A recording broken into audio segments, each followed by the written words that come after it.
The president met with a bipartisan group of lawmakers at the White House seeking solutions to what some consider an epidemic of gun violence in schools and public places. A lively discussion in the cabinet room again, carried live on TV networks, both parties.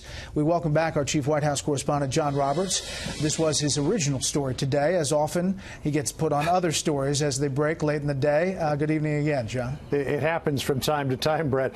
This was the final of 4 listening sessions that the president was holding in the wake of the shooting at the Marjory Stoneman Douglas High School in Parkland, Florida. A spirited session with both Republicans and Democrats airing their ideas, and the president tomorrow set to lay out his administration's proposals for improving school safety.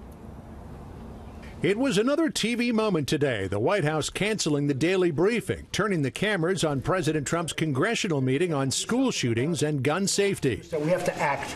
We can't wait and play games and nothing gets done.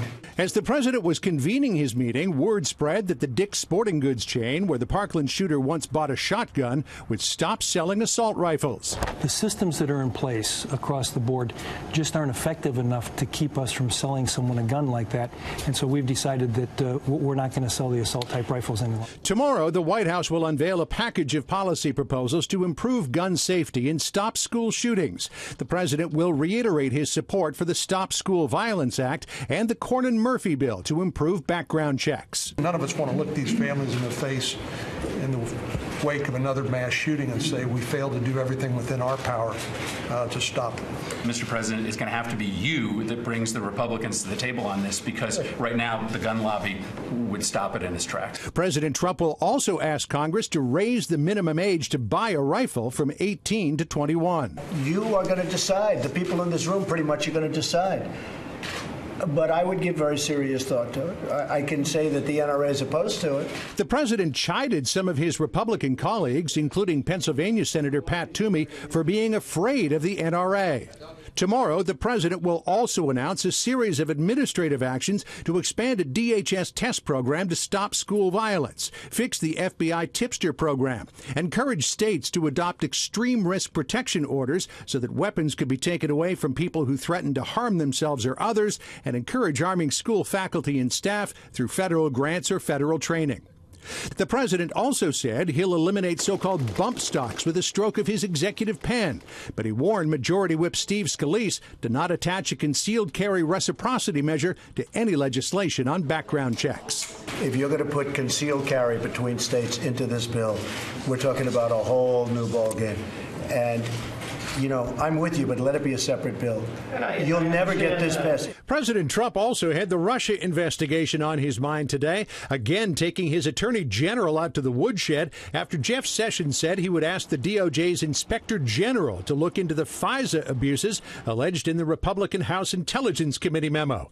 In a tweet, the president writing, "Why is AG Jeff Sessions asking the inspector general to investigate potentially massive FISA abuse? Will take forever, has no prosecutorial power, and already late with reports on Comey, etc. Isn't the IG an Obama guy? Why not use Justice Department lawyers? Disgraceful." The president got some backup from the Reverend Jerry Falwell Jr., who tweeted that Sessions could be just a coward. Sessions, who has often stayed silent under scorching criticism from his boss, decided this one demanded a response in a statement saying, "We have initiated the appropriate process that will ensure complaints against this department will be fully and fairly acted upon if necessary. As long as I am the Attorney General, I will continue to discharge my duties with integrity and honor."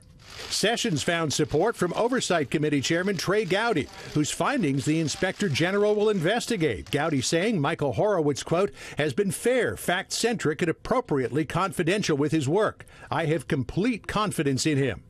Just yesterday, the press secretary, Sarah Huckabee Sanders, seemed to indicate that the president was pleased about the fact that Sessions had announced that he was going to investigate possible FISA abuses. Clearly, this was not the type of investigation that the president was looking for, and has again raised questions as to how much longer Sessions will take this very public criticism from the president before he decides he, too, will leave the White House. Brett? I think that's all we have for you today, John. Thank you. See you tomorrow. All right.